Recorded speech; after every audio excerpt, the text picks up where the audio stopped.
It's been one of those fascinating days. New all-time highs hit on the gold front, $1,476.21 an ounce, if my memory serves me correct. Interesting play between the euro-dollar, interesting play in terms of geopolitical tensions as well.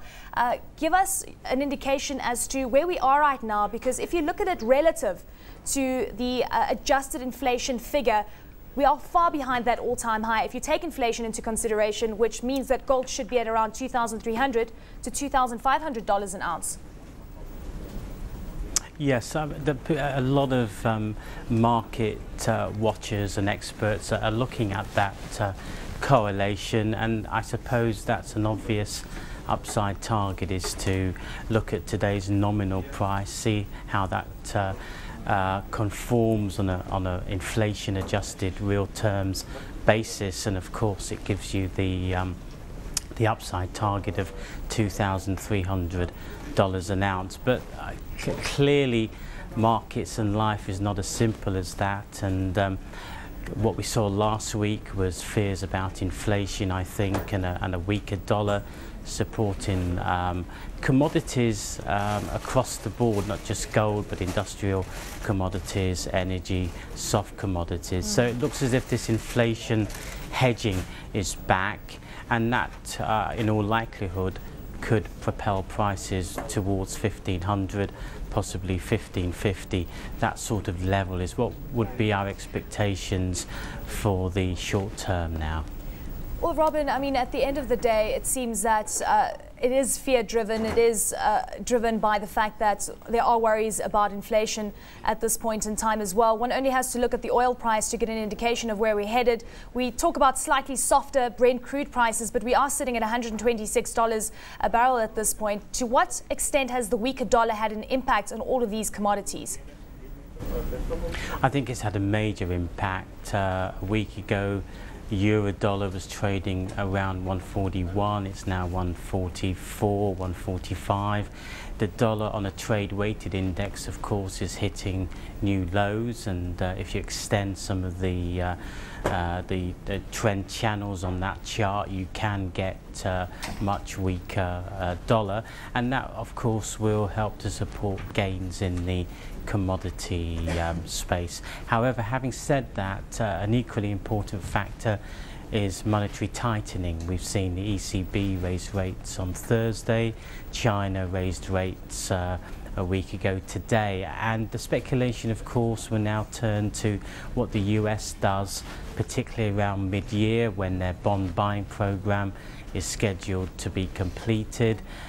We could hear further hawkish commentary from the US, and if we do, I think that will mean gold will struggle, particularly in an environment of tightening monetary policy. Robin, let's look at the silver market. I mean, it's also been amazing to see how much buying has gone into the silver market as well. We're looking at a price of around $42 an ounce, and it seems that most investors, and this is what analysts say, that they're opting for silver because it's very similar to gold and it's far cheaper. Do you think that both silver and gold at this point could be in bubble territory? Possibly, of course. It's always difficult to define a bubble. It's more often easier to see one on hindsight. And if we are in a bubble, are we at the start of the bubble? Are we in the middle of the bubble? Are we coming to an end? So it's a difficult one to get a handle on. Clearly, both markets are investor driven. Silver clearly a much cheaper alternative. If you want a safe haven, then the argument goes, why buy gold, buy cheaper silver? And we can see that in the gold silver ratio, which is now at a 28-year low. We can see that the retail appetite is strong. Inflows into the silver ETFs are at record highs.